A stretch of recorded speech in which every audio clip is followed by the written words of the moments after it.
Erin and myself are here today to discuss equitable pathways to experiential and work integrated learning.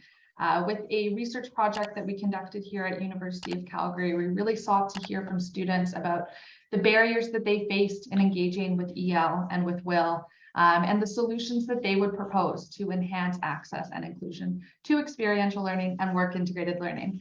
As I mentioned, we are trying to record this session to make it available to folks that are unable to attend or if they'd like to revisit after. So please do note that recording is on.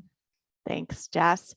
So today on Indigenous Peoples Day, we'd like to acknowledge that Jess and I are joining you today from the traditional territories of the people of Treaty 7 in southern Alberta.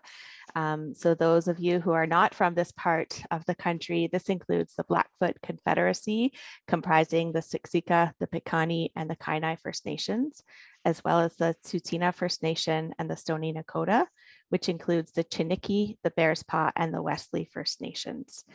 The city of Calgary is also home to Métis Nation of Alberta, Region 3. So today is Indigenous Peoples Day, and today, as I got my young white settler children ready for school today and was sending them off, I was reflecting that when I was their age, we didn't recognize this day, nor did we recognize Indigenous language or culture in our schools. And so, like many of you, I am on my own path of unlearning and relearning. So in the spirit of today, I would like to welcome you to share in the chat a resource, whether it's a book or a film or some other resource that has been helpful to you in your own learning about Indigenous peoples and Indigenous cultures in Canada. I will share one that's a local shop that offers Indigenous beadworking kits and has been a really powerful tool for me in my own journey. So just get you to switch over, Jess. I'll get caught up and pop my own resources in the chat. But first, a little bit about us. So my name is Erin Kaipainen. My pronouns are she, her. I work with the University of Calgary as a director, experiential and work integrated learning at the University of Calgary. I've been here for about 14 years. I am a mother, daughter, sister, mentor, volunteer, partner, a ridiculously proud graduate of Brock University, where my experiences as a first-generation student continue to inform my work with students in higher education. I see myself as a connector, a relationship builder, and an advocate for students. And I'm also a really proud member of CEWIL Canada's Board of Directors. Thanks, Erin. And folks, I'm Jessica, or Jess, whichever is completely fine. I work very closely with Erin. I am the manager of experiential learning on our team.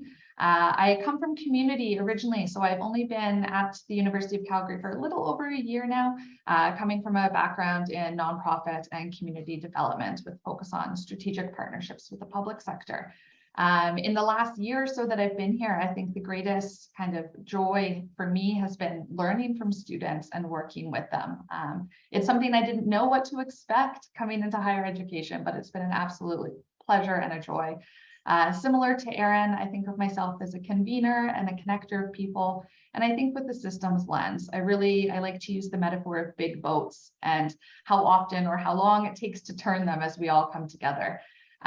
Reflecting back on Erin's sharing about Indigenous Peoples Day, I've been very lucky in my past employers and currently here at the University of Calgary to have space created for unlearning and relearning. And a book that always stays with me is Embers. I'll pop a link in the chat after, but it's a book that I find is enduring and timeless and something that I can always come back to. I love seeing all the resources in the chat. I'll have to make sure to save them so that we can access them as well. Thank you. So for today's session, we're going to go through a little bit of background on the University of Calgary context with experiential and work integrated learning.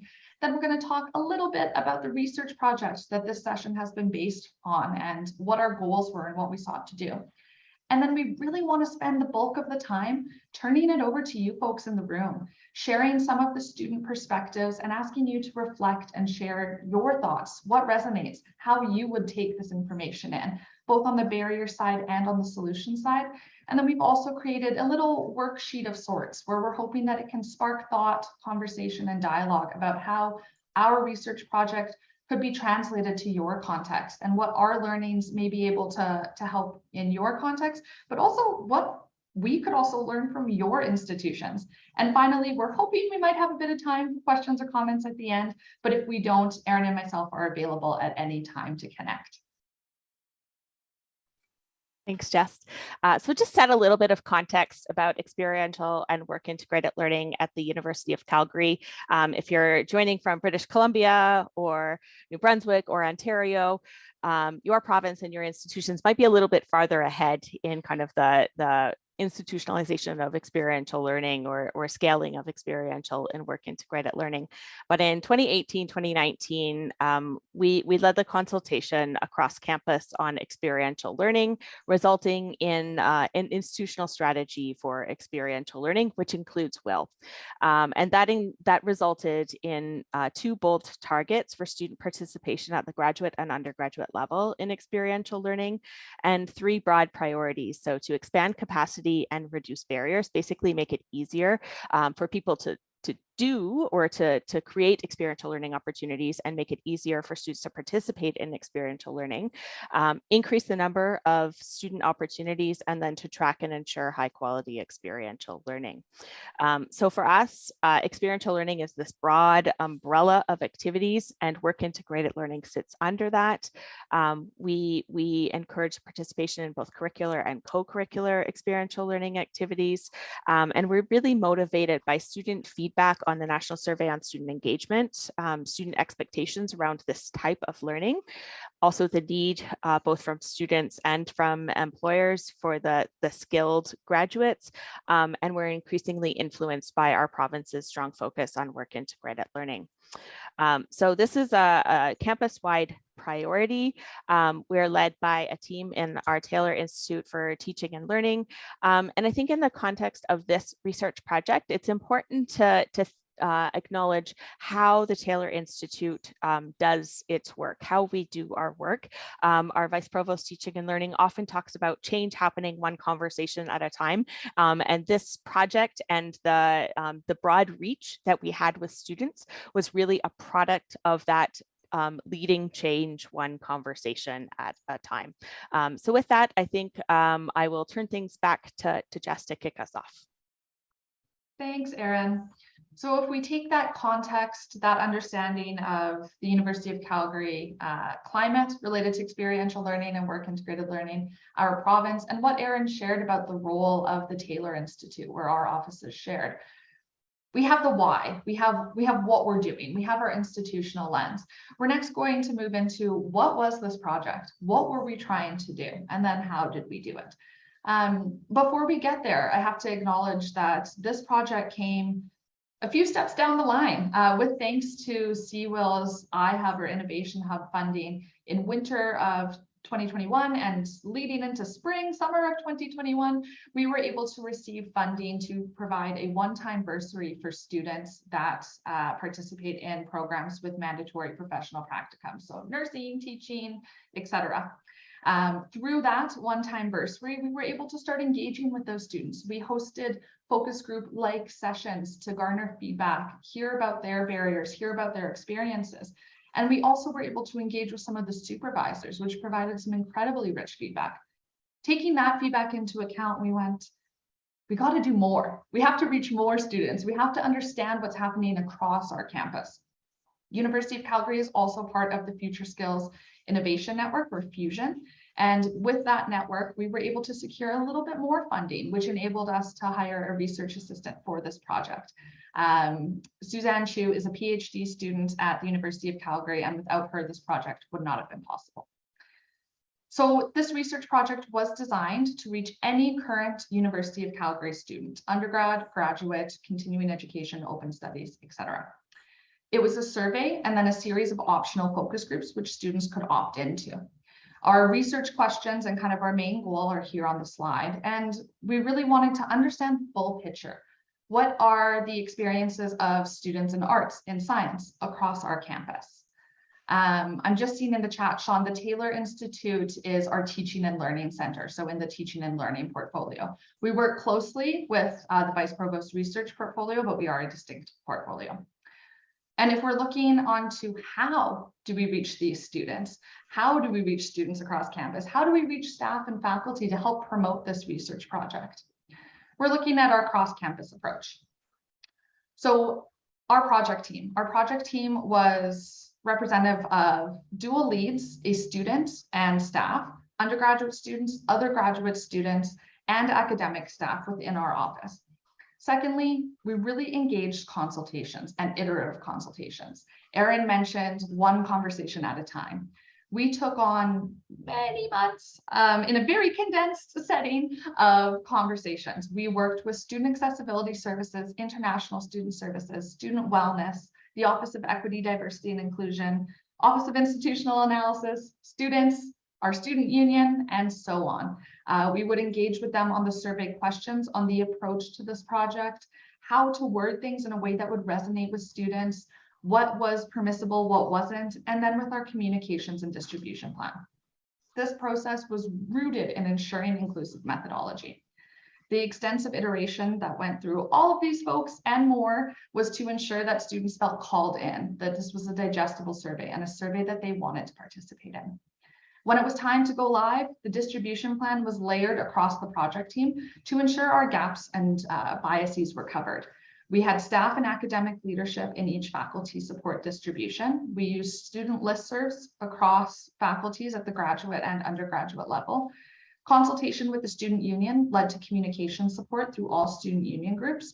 We had targeted communications to select groups or to select people that we consulted with that were going to support targeting through their channels.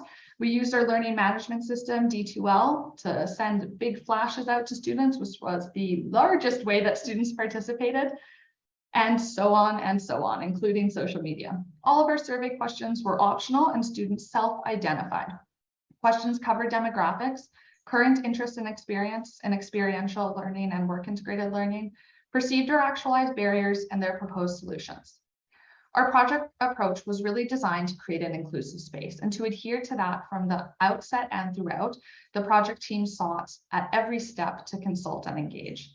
This continued in the design of the focus groups. So inspired through community engagement experiences and working with our Indigenous colleagues, we designed the focus groups with a circle fashion or inspiration in mind. And we had students co-facilitate these sessions to reduce power differentials and active participation within the whole group. Prompts could be passed, circled back, or delved deeper into. We had more than 2,000 survey respondents, which was about 5.5% of the UCalgary student body. Of these 2,002 survey respondents, about 70% were undergraduate students, 25% were graduate, and 5% were other, which could have included certificate, diploma, or beyond fourth-year undergrad students. So, now that we've talked a little bit about the project, we're going to turn it over to the room. Erin has just put in a quotes package into the chat. This package comprises of student quotes from the survey, from focus group transcripts, and from free-form text boxes in addition to survey questions. We'd like to give everyone about 5 minutes to scan through the first section of the quotes package, which is barriers. There's quite a lot there, so don't worry about reading them all, but just take a scan through. And when you're scanning, we'd like to consider that you think about what resonates with you. And if you were to categorize or group or theme these quotes, how might you do that? So if you want to download that package and take about 5 minutes, we'll come back and then stimulate a little bit of a conversation via the chat or perhaps unmuting. So we'll give you 5 minutes to go through the quotes. All right, so I'm just going to share my screen again. Thank you, Deborah, for already chiming in. Love the genuine honesty in these quotes. So what I'd like to invite everyone to do is share in the chat what resonated with you. Yes, we'll share the quote package again. First, what resonated with you? And we know these quotes can be a bit tough to hear and to read. It can be quite gut-wrenching to hear that honesty and that vulnerability. Yeah, need for flexibility. Yes. What else did folks think? What stood out to you? Lack of flexibility, juggling obligations. Yeah, flexibility. Yeah. Expensive. Yes. Finances, definitely. Lack of flexibility and lack of time. Yeah, Julie, yeah, requiring past experience is unfair. Wanted programs to consider who they are, their values, their priorities, not just experience. Yeah.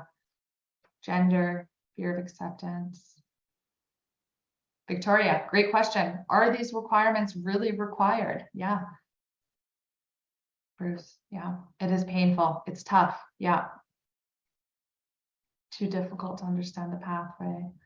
Yeah, wow. Thank you, everyone. This is a bop in chat. Thank you. Yes, time management, need to educate folks. Yes, yes. Secondly, I would love to ask, looking at these quotes, I think we're kind of going there as well, but are there any thoughts on how you might theme or categorize them? If you were confronted with this student feedback, this rich student feedback, with this much student feedback, how might you group what you've just read and digested in the barriers section? Any thoughts on how you might theme or categorize?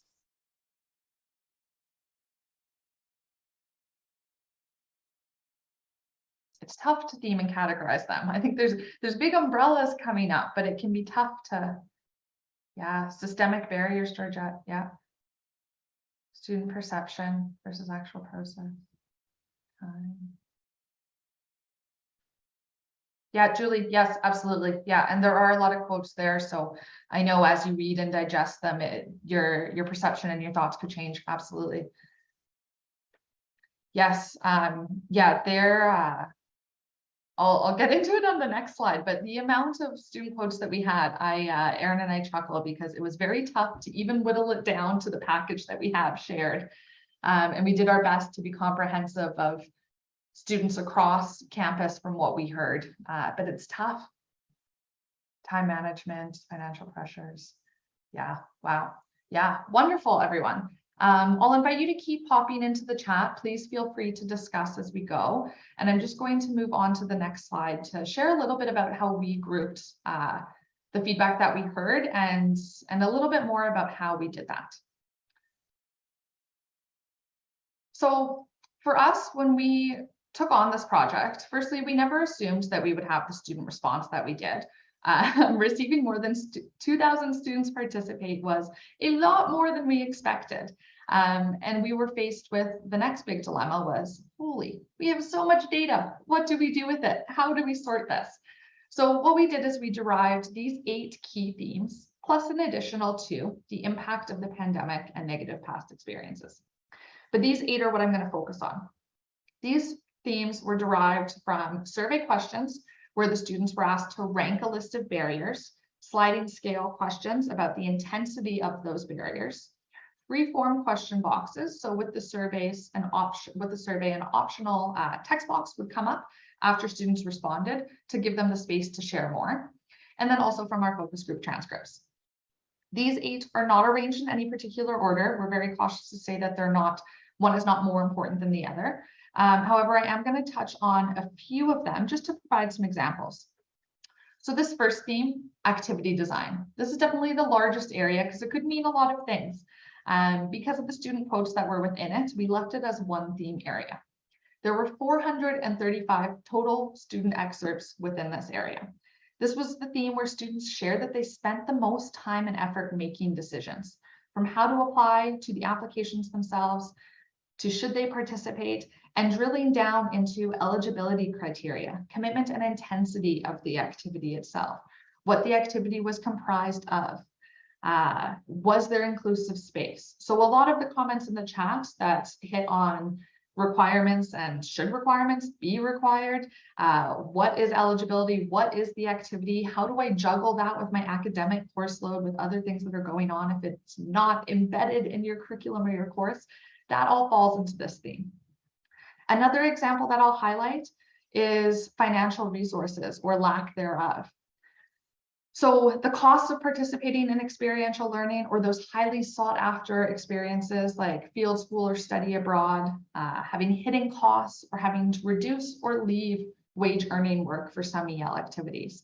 So some of the comments around hidden costs include, okay, I'm signed up for this opportunity, but now I need to think about my transport or my materials or certain clothes or equipment that I need.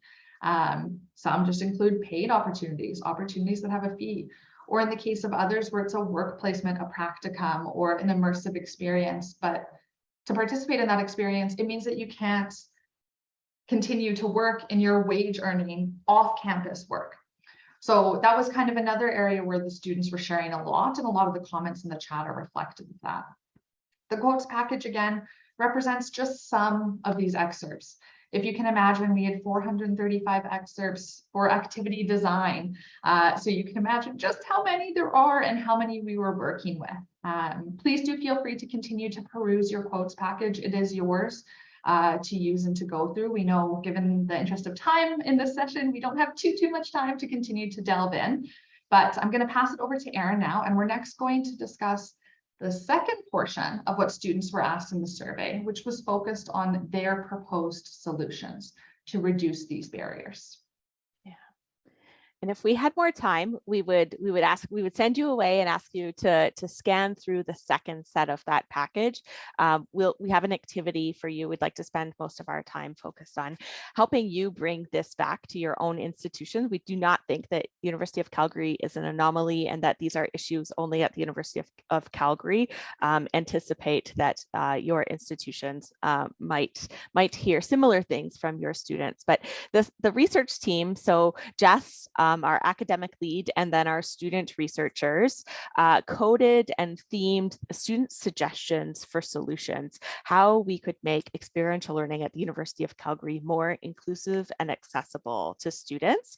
And so these 6 categories or 6 themed areas are not ranked in any particular order. Some of them are a little bit more self-explanatory than others.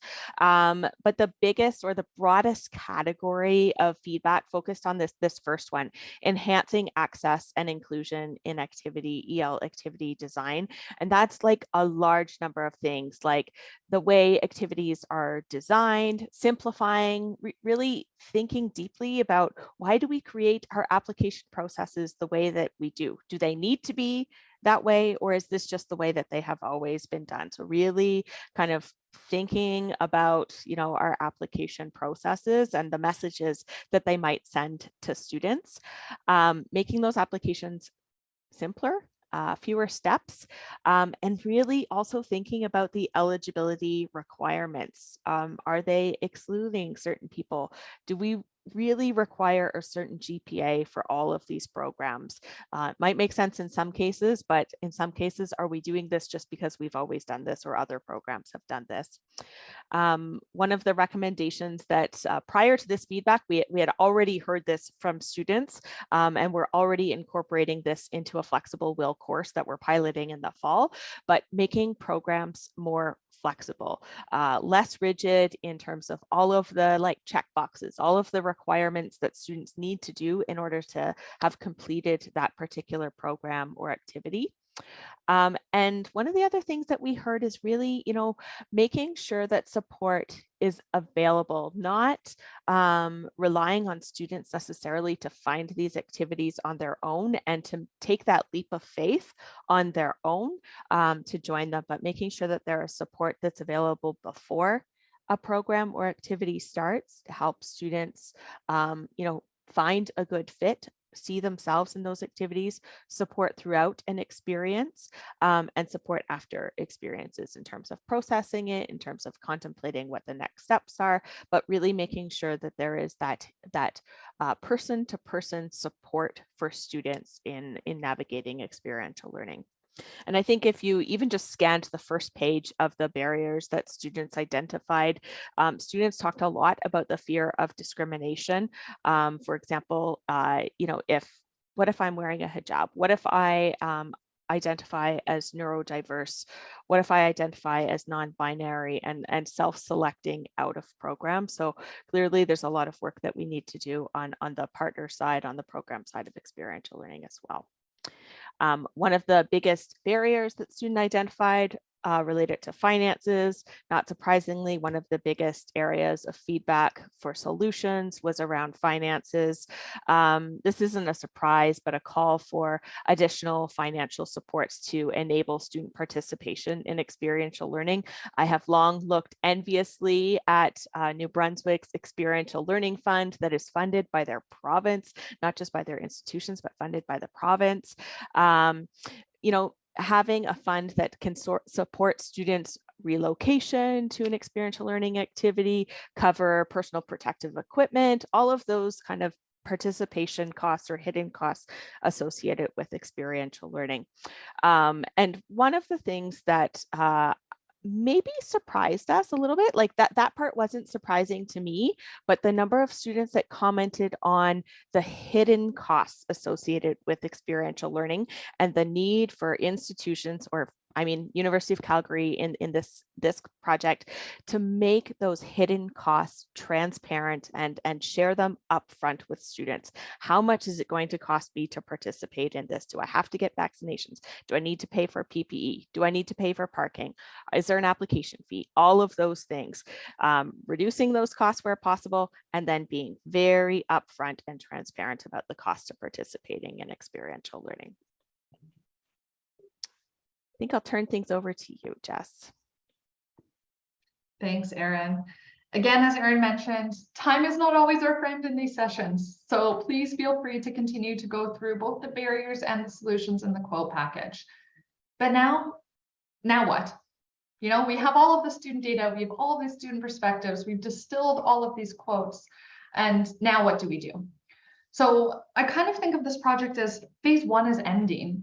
And now it's our job to show accountability to these students and start to share and create dialogue and look at what can be done. Erin's put a little worksheet in the chat, and this worksheet is really designed to guide you through what you might do in your institution, in your context, in your unit, whatever the case may be. And again, we'll add that this project is not necessarily unique. We know that this is happening across the country. We know that this is happening in so many of your institutions. But we're really excited to create the space to reflect on how we would all take on this work ourselves. So if you download that worksheet, we'd like you to consider if this was in your institution and you received this feedback, the themed barriers, the themed solutions, the quotes. What is one piece that you would focus on and why? What steps would you take to tackle this?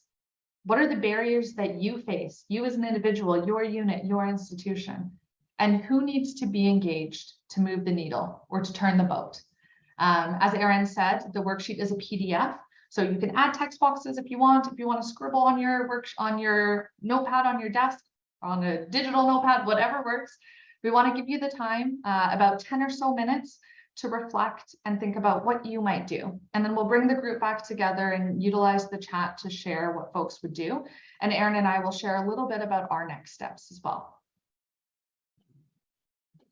All right, folks, we are winding down on time, so I'm going to bring you back together. That was more like 8 minutes, not 10. I apologize for that. Math is tough. So what I'll ask you to do, and thanks, Bruce, for kicking us off already. Feel free to join into the chat. Could you determine what one thing, one piece that you might focus on? What would you do first? What steps might you take? What are your barriers? And who needs to be engaged? Bruce, awesome comment to kick us off. Yeah, wonderful. Deborah, virtual internships. Your turn. Thank you, Deborah. Thank you so much. The will I be accepted barrier is something we could do a better job. Yeah, absolutely. Difficult to choose. Change the design. Yeah. I see more and more. Jess, Bruce sits on CEWIL's Learning and Development Committee with me and a number of other colleagues. And one of the things that I think we're seeing more and more are folks talking about how to create culturally safe placements for our students. And when I read through those comments from our students, that is one of the first places that my mind goes, where we have so much work to do. Yeah. Yeah. As folks are chiming in on the chat, I'll share on our side We're still working on finalizing our final report. Similar to the way this research project was designed, we are really iteratively going through feedback to ensure that our final report stays true to the approach of the project and will resonate with leadership and staff across campus. But what we're doing next is we're re-engaging. Part of our project included in the ethics certificate that we would circle back to the students, share the report with them, and invite them to share even more feedback. So staying true to that student engagement first and foremost, and listening to those voices is key to us. We're also looking at learning from others, folks in this room, other conferences, other presentations. How are we engaging in dialogue about what you all are doing, about what we are doing, and how we can come together and align and support with each other. We're also circling back to our consultants, the folks that help distribution, and continuing to drive conversation by conversation around this work. And finally, it's to go back to Erin in her introduction. She said that she's a connector. Our office, our role is to connect, our role is to convene, and our role is to amplify. So how are we sharing the student perspectives and the student voices, amplifying them across our campus, and working with student services units and faculties at UCalgary to see what one piece they might want to start with, or how our office can support them in scaling up their EL opportunities to be more accessible and inclusive of all students. Erin, I'm going to turn it over to you. Yeah, definitely identify with Bruce's comment about how difficult it is to choose a place to find a way in. And I think, you know, there's a couple of us in our office. We look forward to sharing. I come from student services, and in July, Jess and I will be sharing back with the managers and directors in student services, recognizing that much of the work in experiential learning is not the sole responsibility of one unit on campus, but as an institutional strategy, you know, there are other units where it makes sense for them to lead. And I see them wanting to lead some of this work as well, or do some of this work together. And the one area we don't, student financial aid is not part of the teaching and learning portfolio. It's part of student enrollment services at the University of Calgary. And when we had a small pot of funds from the CEWIL iHub, like the first cycle of CEWIL iHub funding, we had a bursary for students in unpaid work integrated learning.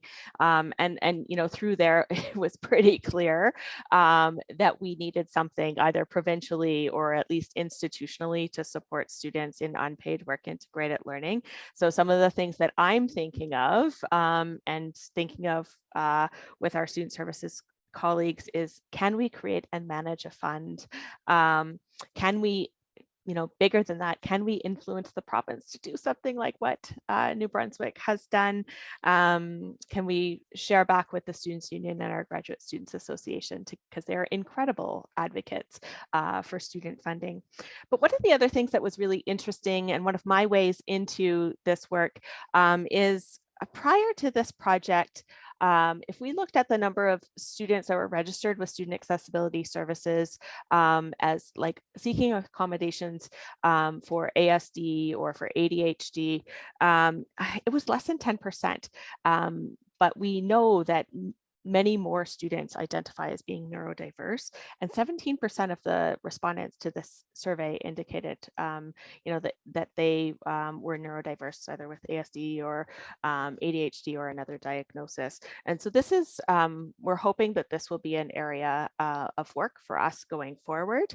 So it's one of the areas that we would like to kind of hone in, and kind of how things happen, like one conversation at a time. We shared this work at the Caucus Conference with student services professionals. And it led to a conversation with some folks from Red River College yesterday, connecting our student accessibility services with their WIL program and their accessibility services office. But that is one area of focus for us going forward. Just looking at the chat, I'm wondering if there's anyone that is comfortable coming off the mic and would like to share any things that resonated with you, any questions that you have about this research project. We would like to invite you to, we'll put our emails in the chat there on the worksheet, but like to invite you to stay connected. We're happy to follow up, whether it's by email or on LinkedIn, but hope to continue the conversation. Any closing thoughts from any members of the group? It's a lot of food for thought, I would say. You guys are doing incredible stuff with such a lot of data, as Jess said. It's hard to kind of focus in any one area, but it just shows how much work needs to be done in inclusion and for all of us. Thank you. Thank you for joining, and thank you everyone for joining this conversation. Jess, so I'm not actually a member of the research team. I'm the director of the unit, but and have this peripheral vision. I'm like, I really want us to do this, but I'm not doing the work. So Jess, there's a question for you in the chat from Caitlin, who has done some province-wide surveys, really specifically honing on experiential learning and students in the arts. Do you recall, or maybe this requires a follow-up, but specific barriers for arts students? Yeah, Caitlin, it may require a bit of an offline conversation just so I can do a bit more digging, but we did do some analysis comparing across faculties, and there were some variations. By memory, I won't be able to go into all of them, but I can share that arts students, by and large, the quotes and perspectives shared indicated more confusion and a lack of awareness. How do I find opportunities? What's the point? And I don't see myself in it. There was a tendency that more of those quotes and perspectives were shared by arts. For more of an in-depth conversation, I'd be happy to go more into detail, but I'd have to pull up some of the analysis to do so. But definitely, please follow up. I put my email in the chat and I would love to connect. Bruce, I'm just wondering if you wouldn't mind clarifying your question. If money matters, did the bursaries finance folks address short-term attempts? I guess it sort of hinges around the iHub approach, where there can be short-term monies to come into bursaries and that sort of thing, which would work, for a semester or maybe a year or something like that, and then all of a sudden it's gone again.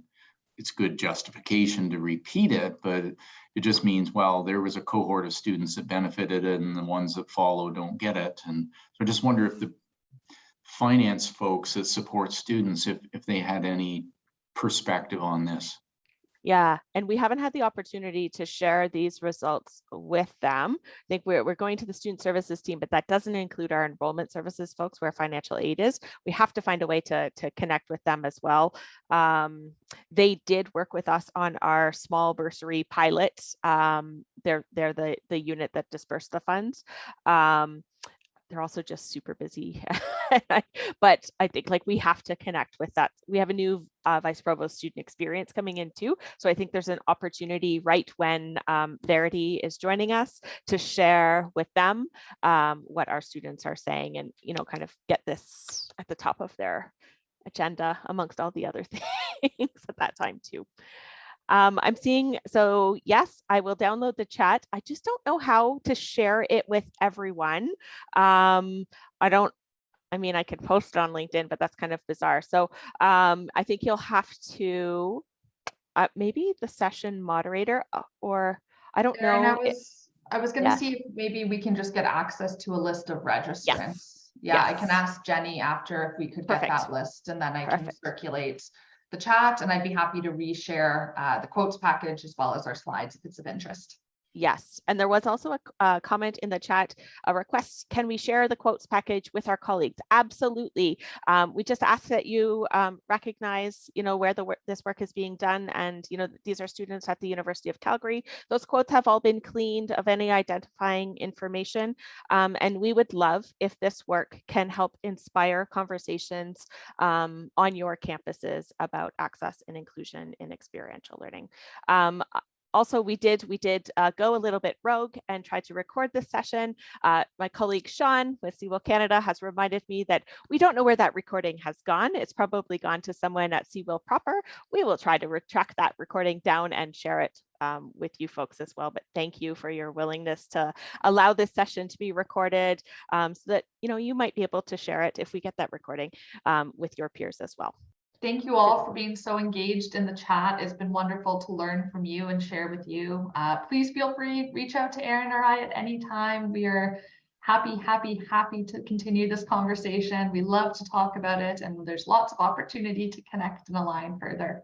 I just want to say thank you so much to both Erin and Jess for a fabulously informative and important session, and for all the wonderful interactive components of your presentation. It really made it really engaging. Yeah, so thank you, and merci Heitke to everybody for attending, and thank you again.